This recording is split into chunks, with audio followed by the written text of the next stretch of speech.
It is something I like to share some ideas and thoughts with you. I'm not asking that you believe anything that I say. I'm not asking that you agree with me. I'm merely asking that you stand on and in the conversation that we'll share with you this evening.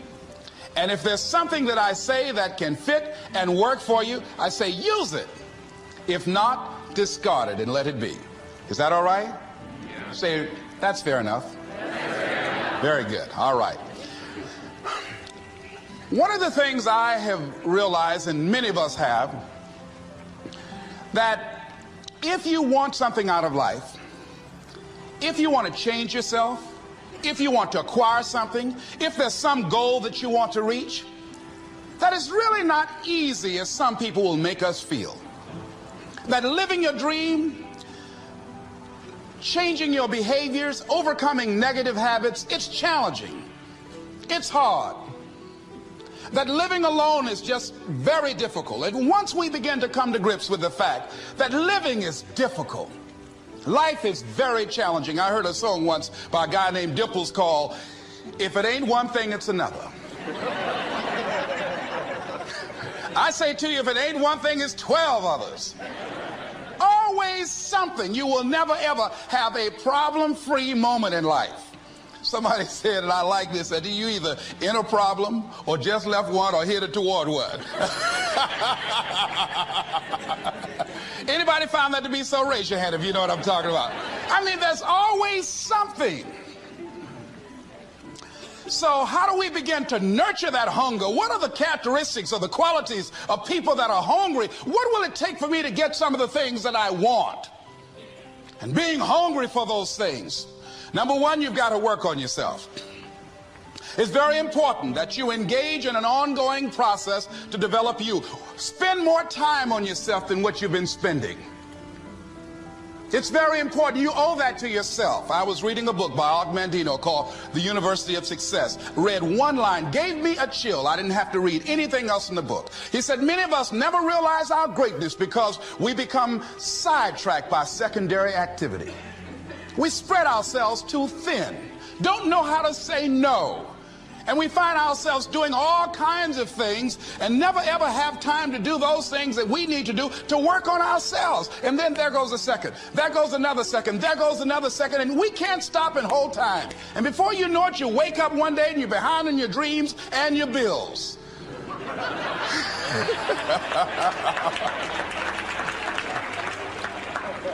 So decide that you're going to take some time to work on you, that you deserve that from yourself, that your life deserves some prime time because you are creating your own production. As Michael Todd would say, you are the star of your show. You are the director. You're writing the script. And you will determine whether your life is a smash office hit or flop. You determine that. Working on yourself, talking to yourself. That's so very important. Overcoming the negative conversation, that inner dialogue that's going on all the time, even when you don't want it to be there. You can't stop yourself right now from thinking. You can't do it. It's going on. And so learning how to empower yourself, part of doing that is standing up to yourself.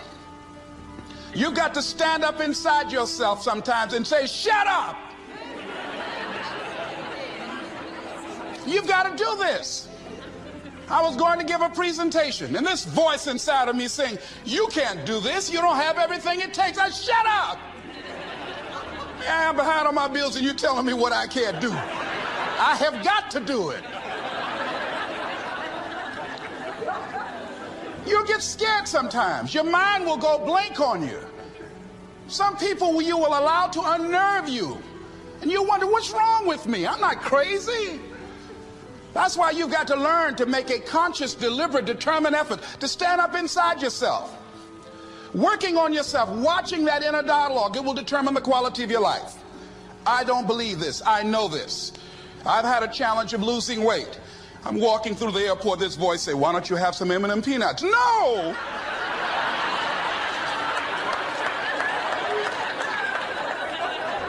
Well, just one. Then after you eat that, you might as well have a Snicker now, you sucker.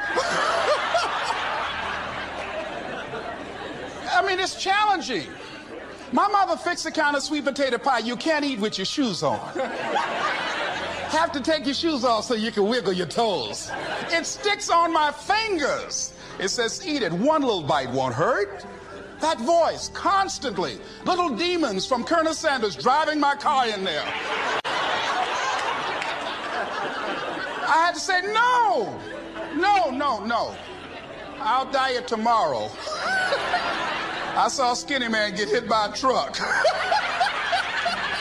Had he had a little bit more weight, he might have lived, you know.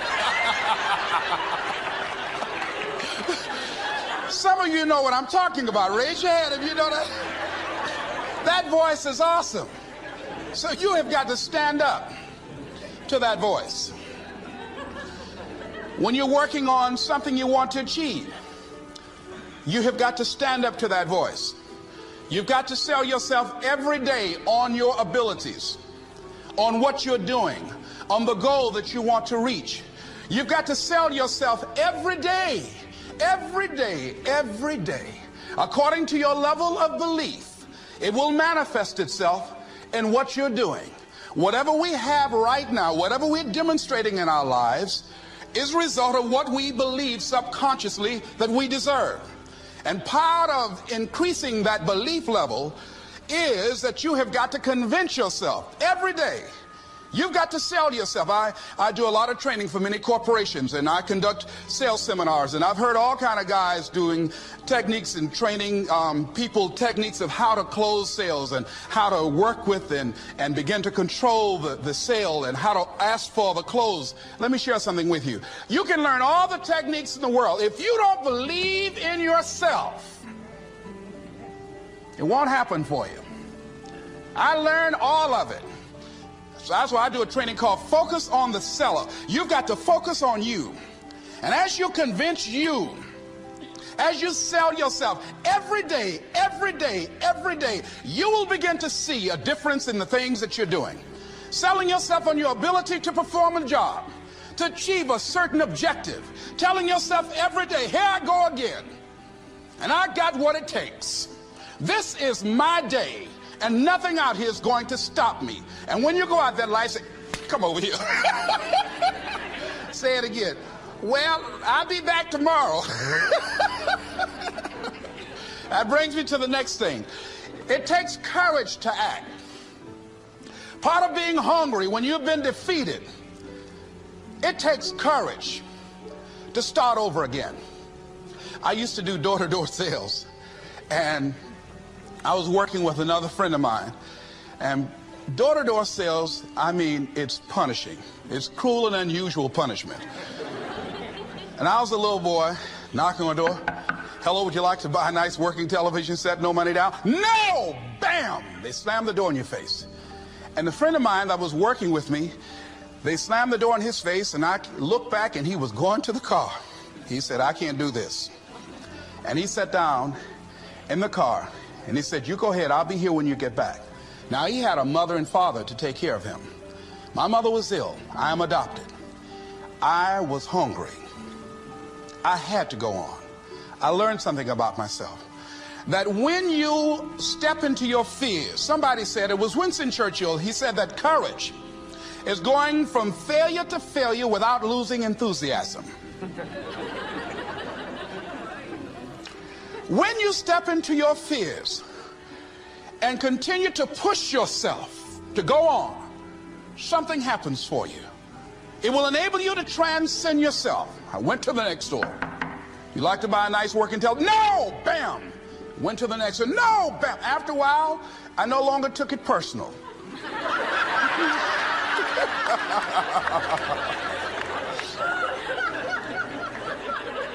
And I began to play a game. I said, well, I know there's a yes out here somewhere. And I'm going to keep on till I find it. And I'm not going home until I do. And I continue to knock on doors. And then somebody eventually would say yes. And I said, are you sure? And I would go in there and I would get the sale. When you have something you want to do, if you don't develop the courage to do that which has been given you to do, and you spend a lot of time going around trying to convince other people or trying to get their approval, what will happen is that you will lose your nerve. And other people will convince you that what you're doing doesn't have any value, and you'll give up on your dream. It's an interesting thing about life, I've also found, that if you don't have the courage to act, sometimes, and particularly, if you have something special to do, life will move on you. If it were not for life, I would still be a disc jockey. I didn't just leave voluntarily to go to the state legislature. I was fired. I was working on a job, and I came home one day. I was married at the time, and I told my former wife, I said, that guy Bert I work for is stupid. She said, if he's so stupid, why does he sign you a paycheck? Now, you see why I divorced her, right? I couldn't stand her. That night, I could not sleep well. Here was a guy that was controlling my life. I was going through all kinds of changes because this man controlled my paycheck. And it was Carlyle who said, truth crushed to earth shall rise again. Winston Churchill said, the truth is incontrovertible. Malice may attack it, ignorance may deride it, but at the end there it is. And we know scripture that says, ye shall know the truth, and the truth shall set you free. And the truth that I had to come to grips with, that I wasn't in charge of my destiny. The truth was that I wasn't giving all that I had. The truth was that there are some things that I wanted to do, but I didn't have the courage to act on those things. And the truth was that Bert Childs was a blessing to me. He made life so miserable for me, I had to start looking at my life differently. I started going to work earlier. I started being the last one to leave there. I started working harder than anybody else. The other guys could not. Why would you work so hard, Les? I said, I'm not working for them. I have been cheating, Bert, I thought. I've been cheating myself and my family. Wherever you are, whatever you're doing, do it with everything that you have. Develop the habit of giving more than what you're paid for. Develop the habit of setting standards that others will be measured by. Someone said, do not go where the path may lead, but go where there's no path and leave a trail. All right? It is easy to be negative today. It is easy to have low morale today. I was at a corporation and they're going through downsizing and going to lay off some 1,500 people over the next few weeks. It's very depressing there. And those people that stay there 9 times out of 10, they're just going to do just enough to keep from getting fired. Anybody can do that. But if you can begin to harness yourself and say that where I am, I'm going to do the best I can with what I got, because that is an expression of who I am. If you get into the habit of just being mediocre, it will become a part of your consciousness. If you get in the habit of giving less than what you have it within you to give, it will begin to reflect itself in your personality. It will begin to damage you psychologically. And you don't want to be a part of that kind of self-destructive behavior. And so you want to set some high standards for yourself. The next thing, part of what feeds that hunger, you've got to develop a sense of urgency. Aurelia said, stop living your life like you have 1,000 years to live. In life, you're either here today and you're gone today. If there's something that you want to do and you can't do it all at one time, do just a little bit of it. I like what Robert Schuller says. He said, by the yard it's hard, but inch by inch, anything is a cinch. Do just a little bit of it. A friend of mine, Bobby Kerr, used to be a roommate. Bobby wanted to go into the area of public relations. He loved working with the public. Young lady he wanted to marry named Clarice. Bobby was a great procrastinator. Pretty soon the job where Bobby worked, they transferred him to another location. He went out to celebrate with the people on that new job site. And Bobby suffered a massive heart attack and died. Bobby didn't drink and didn't smoke, was under 40, and he died. Ask you a question, how much time do you have left? How much time do you have left? When you start thinking about that, we don't know. We don't know. Bobby took all the greatness and all of the talent and all of his abilities to his grave with him. One of the things he could have put in parentheses under his name, he didn't use all his stuff. And most of us do that. Most of us don't use the stuff that we have brought into the universe. And we want to make a conscious, deliberate, determined effort to start living life with a sense of urgency and using what we've got. Using ourselves up. Sharing what we brought into the universe to share. Because if we don't, nobody else will. Stop wasting valuable time. Knowing that if we begin to live our lives as if each day were our last, our lives will take on a whole new meaning. They take on a whole new expression. Valuing each moment that we are blessed with. The next thing that begins to nurture that hunger, honor yourself as your word. Don't give your word out lightly. When you throw your word out there and you don't honor it, it makes a statement about you. If you decide to maintain a sense of integrity with yourself, that if I speak it, I'm going to live it. It's who I am. And I'm going to be very cautious in how I give my word to others, and most of all with the commitments that I make to myself, because I want my life to reflect my words and honoring who I am and what I express. Another challenging area in terms of nurturing and developing that hunger in yourself is learning the art of becoming single-minded. Learning how to concentrate.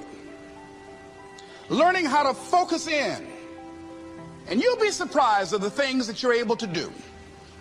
When you learn how to block things out, when you learn how to keep thine eyes single, you'll be surprised at the ideas that will come to you, of the people that you'll be able to attract, of the opportunities that you'll be able to see. You'll begin to see things that have been standing there looking you in the face, saying, I can't believe this has been here all this time.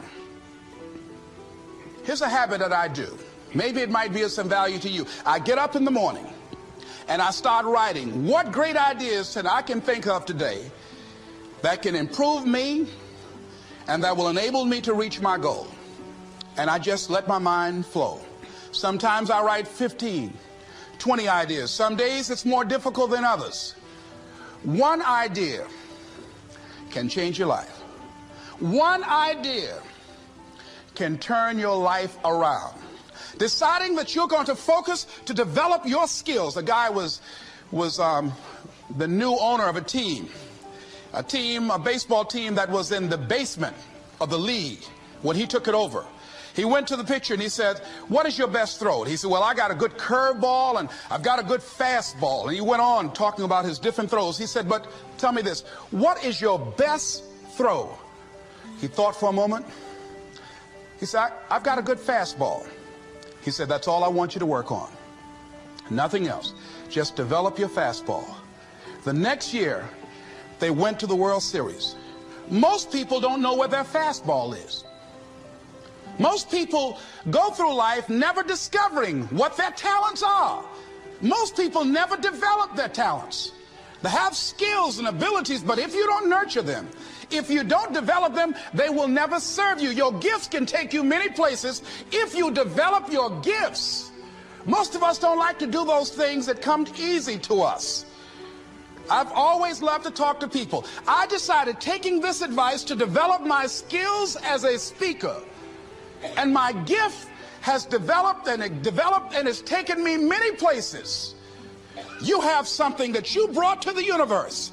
And that if you decide that my life deserves my developing this, what I do well, and becoming the best at it and mastering myself and seeing what I have within me, if you decide to drop your buckets where you are and develop your gifts, I grant you, you'll never ever be without.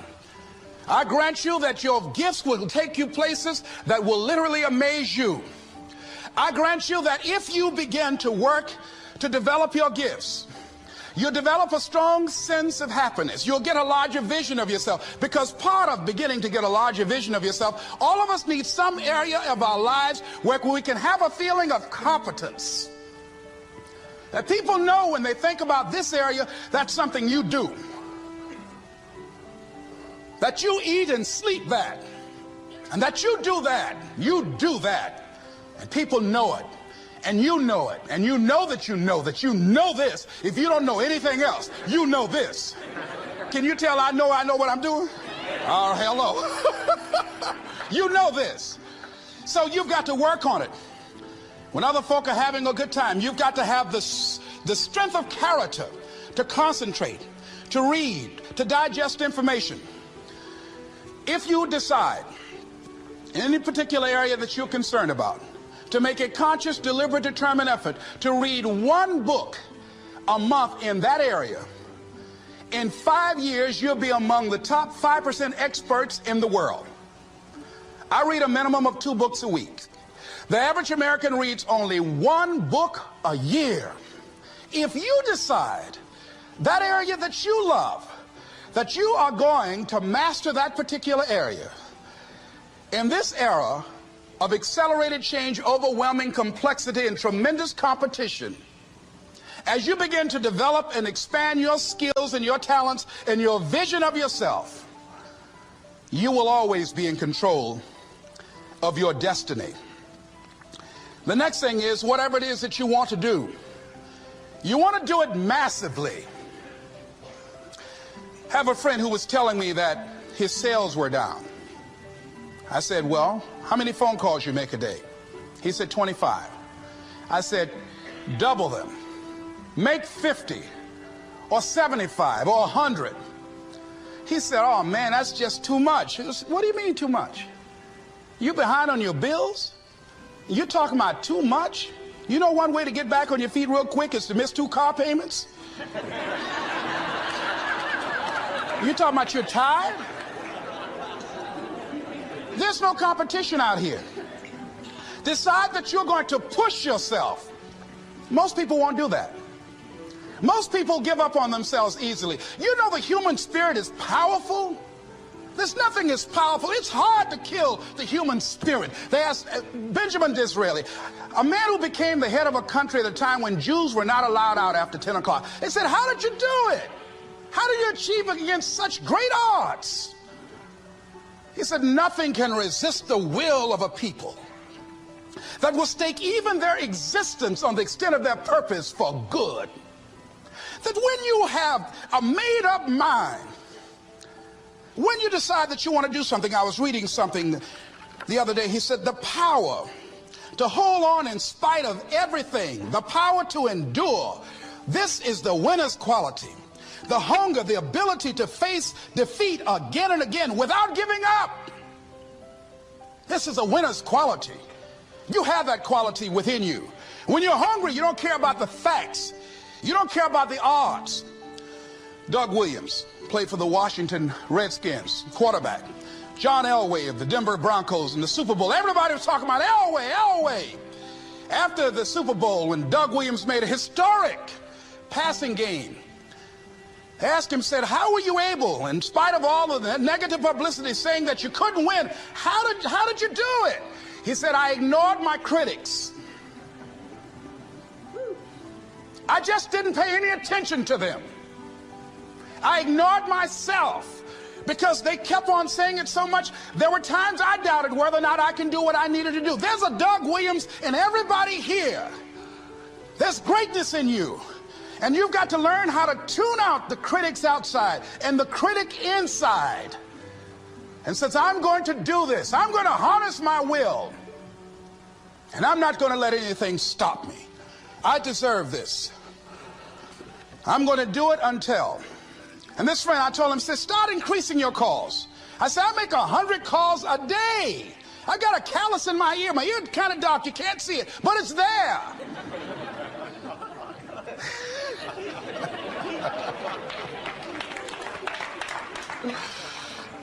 His sales have increased. He's working harder now. The other thing is that if you want something, you have got to be relentless. You've got to learn how to become resourceful. You've got to learn how to become creative. When crises strike in your life, and in the Chinese language, crises mean danger, but it also means opportunity. And this is an opportunity for you to grow. And you've got to be so relentless, regardless of what comes down the pike, that you're always looking for a way to get over, always looking for a way that you can break through, always looking for a way that you can win.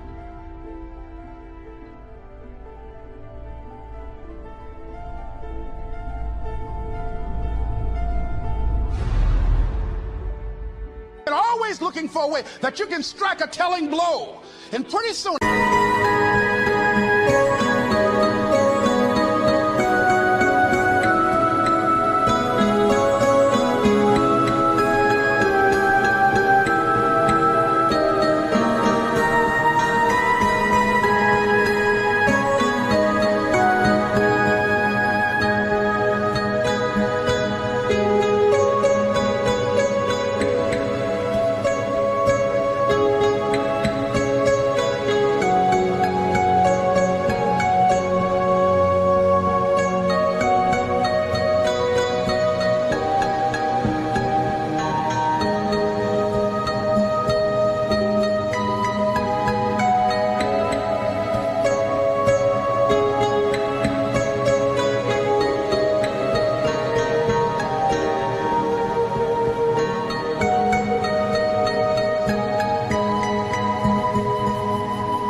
There's some people watching us in the universe that say, wait, let's call a meeting over here.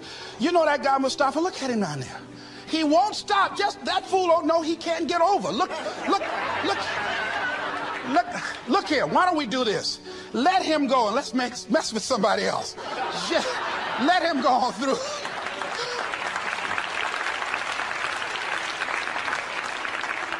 Life will just get tired of whipping you sometimes.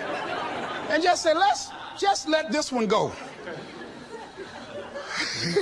I believe this. Now, no one has told me this, but I just kept on kicking. I didn't have sense enough to stop. I was intelligently ignorant. I didn't know what I couldn't do. So I just tried anything. And the fascinating thing about life, because you can't get out of it alive, you might as well have a good time, you know? You might as well have a good time. Live your life with passion, with some drive. I was giving a seminar the other day, and I mentioned that I was going to do some training in August with some young teenagers and take about 100 away to a 2 or 3 day camp and wipe them out. Been working on this. So after the speech, one of the parents walked up to me and said, Mr. Brown, I'd like for you to do something for my son. He's not motivated.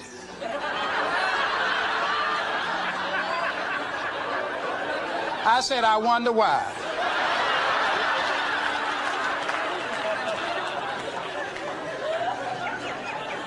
I wonder what's wrong with him. He had no fire whatsoever. See, what you do speak so loudly, folk can't hear what you're saying. And so if you don't have any fire, you know, you've got to watch the people, the relationships that you develop. Have people of kindred mindsets. If you're around folk who are dead and negative all the time, they will affect you. You want people that are around you that have smiles on their faces, looking good. I was telling a group last week, Abraham Lincoln refused to hire a guy because of his face. They said, but the guy can't help it. He said, anybody over 30 is responsible for their face. If you have some depressing face looking at you every day, it affects your blood pressure. Keep these dead faces away from you. It's contagious. This is serious. So you've got to watch your countenance, watch your face, have an uplifted expression, watch your body posture, All of these things affect you psychically. You got to be the kind of person that you are fearless. Fearless. Folk leave fearless people alone. There's some people walk through a neighborhood and every dog in the neighborhood would bark at them.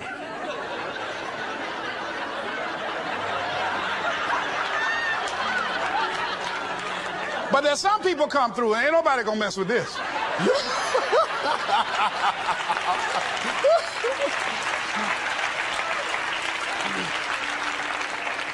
You are unstoppable. And because you are unstoppable, because you've got power that you haven't even begun to use yet, you owe it to yourself to release your brakes. How many of you have the experience of pulling out of your driveway and you mashed on the accelerator and the car was just going, and couldn't move, and you mashed harder and it couldn't move, and then you discovered you had your emergency brakes on. And then you release those emergency brakes and it goes, choo! Have you ever had that experience before? Most of us go through life with our brakes on, holding back, not giving all that we have, not sharing all of ourselves. Most of us go to our graves still holding on rather than releasing it. What are some of those things that keep us from releasing it? Because of past experiences, past defeats, past pain. We look back, well, it didn't work out then. It probably won't work out now. Many people get confused their performances with who they are. I was reading Pat Riley, the coach of the Los Angeles Lakers.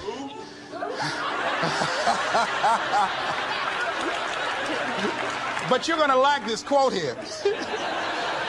After the Trailblazers had blown them out of the water, and I'm sure he said this last night, they asked him, how do you feel? He said, tonight we were exposed for what we are right now. You see? That if my speech tonight doesn't work, it doesn't mean that I'm a bad speaker. It means that what I did didn't work tonight. And I've got to separate what I do from who I am. And I've got another shot. See, the last chapter to your life has not been written yet, and it doesn't matter about what happened yesterday. It doesn't matter about the things that you've done that you feel guilty about. If you wouldn't do it today, you're convicting an innocent person.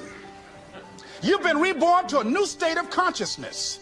And as they say, if we knew better, we would do better. And so you begin to decide, I'm not going to be denied. I remember, and I was telling someone, and they asked me, would you repeat that again? I was interested in going into broadcasting. I'm adopted. And that was my key out. I wanted to make my mama proud of me. I was very much appreciative of what she's done for my brother and sister and I. And that was my way out. And I went over to a radio station, asked a guy and told him that I was interested in broadcasting. He looked at me in my straw hat and my overalls. He said, you have any broadcasting background? I said, no, sir, I don't. What do you do? I cut grass. Young ladies asked me what kind of work I do, and I was working on a garbage truck. I say, well, I'm a sanitary technician. He said, we don't have any job for you. I decided that was something I was going to do. I decided I'm unstoppable. I'm going to go up and hit. I'm going to do this. I started going to the radio station every day, developing a relationship with the people that were doing what I wanted to do. And that's what I encourage you to do. Whatever area you want to go in, find people that are doing it the way you want to do it and develop a relationship with them. When I decided to go in this area, I wrote letters to Dr. Norman Vincent Peale, to Zig Ziglar, to Dennis Waitley, all of the giants in this area. And I said, this is something I want to do. I've been following your career. Would you help me? Dr. Norman Vincent Peale answered my letter, did an article on me, wrote about me in the most recent book that he issued, and done many broadcasts about me. I'd wanted to develop a relationship and rapport with those people that were achieving those things that I wanted to achieve. By the same token, I would go to the radio station, and I developed a relationship with the guys. And they used me as an errand boy when they needed some food or someone to go pick up entertainers that came into town. Temptation singing My Girl, Jerry Butler singing For Your Precious Love, Sam Cooke singing Darling You Send Me. I would pick up the entertainers at the airport and driving around in the disc jockeys, big Cadillacs. Didn't have any driver's license, but I was acting like I had some.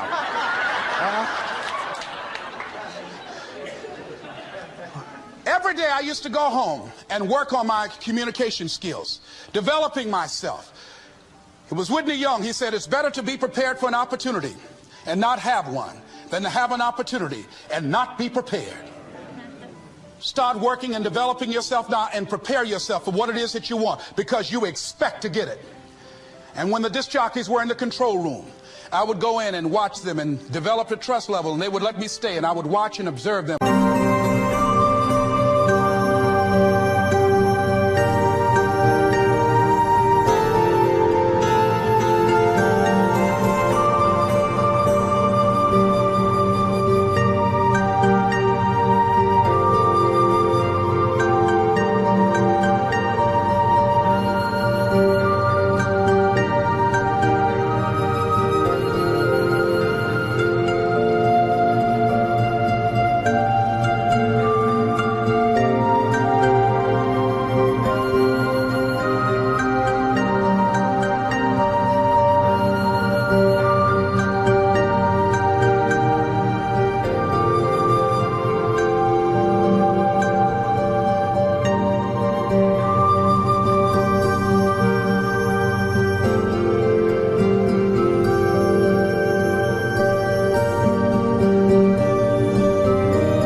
Working the controls.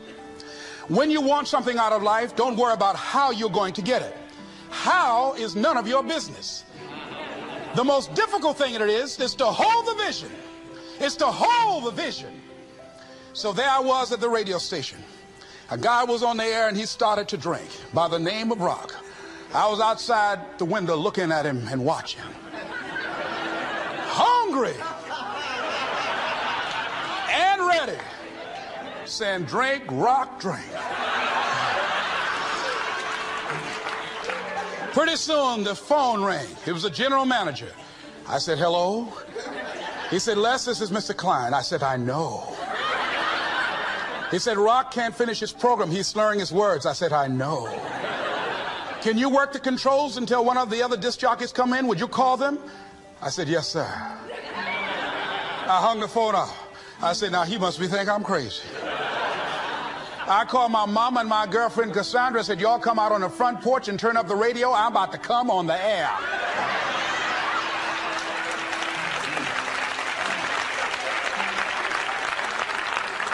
I waited about 15 minutes. I called him back. I said, Mr. Klein, I can't find nobody. He said, well, why don't you go in there and work the controls until they get there? And don't say nothing here. I said, yes, sir. I couldn't wait to sit down at that turntable, Mustafa. I said, look out, this is me, LB, Triple P, Les Brown, your platter playing Papa. There were none before me, and there will be none after me. Therefore, that makes me the one and only. Young and single and love to mingle, certified, bona fide, indubitably qualified to bring you satisfaction and a whole lot of action. Look out, baby, I'm your love man. I was hungry.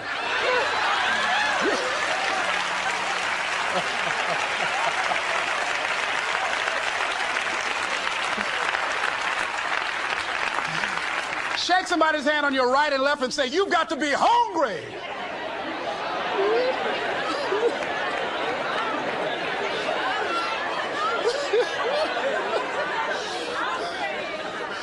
Well, y'all something else. You hear me? You want to be persistent about what it is that you want to achieve. Alexander Graham Bell said, what this power is, I cannot say. All I know is that it exists, and it becomes available only when a man or a woman is in that state of mind in which he or she knows exactly what he or she wants and is fully determined not to quit until they find it. When our children are learning how to walk, how many times will your baby attempt to walk and fall and you just say, just sit down, don't try anymore, you've fallen 20 times. Just sit down somewhere, busting your lip and everything, getting in folks' way. When will a baby walk? It will walk when it walks. That's when it will walk. Les, when will you be known nationally as the motivator? I will be known when I'm known. That's when I'll be known. Don't get caught up in, well, I've tried it 4 or 5 times and things didn't work out. If there's something that you want and you're hungry for it, you've got to do whatever is necessary until. And when you give the best you can and that's not enough, you must do what is required. And don't give up on yourself. Don't throw the towel in so quickly. Many people give up on the 1-yard line, where if they have the determination just to keep on knocking. It's a funny thing about life. If you're home one day and someone is knocking on the door and you say, I don't want to be bothered today, and if that person just keep on knocking, say, can you believe that fool's still knocking? Pretty soon you say, what is it? What do you want? And that's how you've got to be about your dream. Some people, well, I guess ain't nobody home. I knocked on the door, but nobody came. I heard the television on and people were moving around, but I guess opportunity probably went out the back door. Oh, no. See, life is not just that simple. It's not that cut and dry. And that's why most people never realize their personal greatness, because they're casual about life. And when you are casual about life, you will end up a casualty. Life is serious business. So I encourage you to be persistent,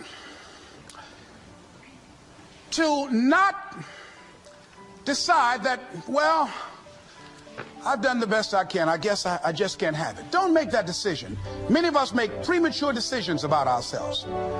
Calvin Coolidge said something, a man who was a president that was not known for his eloquence or making any historical decisions, but something he wrote about persistence. And he says, press on. Nothing can take the place of persistence. Talent will not. The world is full of unsuccessful people with talent. Genius will not. Unrewarded genius is almost a proverb. Education alone will not. The world is full of educated derelicts. Persistence and determination alone are omnipotent. There's a person that is the embodiment of persistence and determination. A person who decided that some time ago that I'm not going to take anything to my grave with me. I'm going to use myself up, and I'm going to give and give and give until my last breath. This summer, I'm going to be working for her and with her doing training, teaching young people techniques and strategies on how to manifest their personal greatness, teaching them techniques and strategies that will change them at the subconscious level, changing their value systems, and let them see the major role they can play in society. Let's give Mrs. Rosa Parks a round of applause, if you please.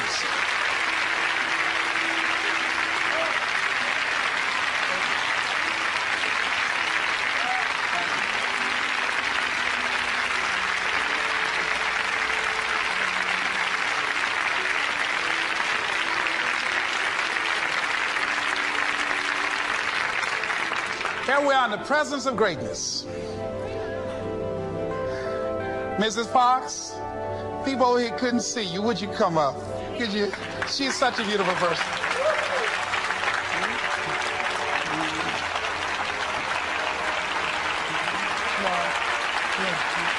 Beautiful person.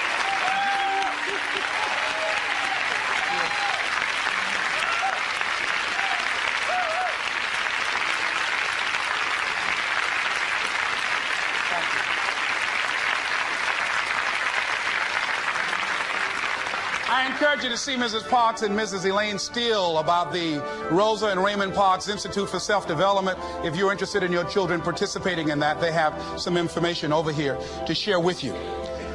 It is just fascinating and just a blessing to have this woman when a lot of folk who are giving up. And here this year she celebrated her 75th birthday and still has a dream of being an instrument of change.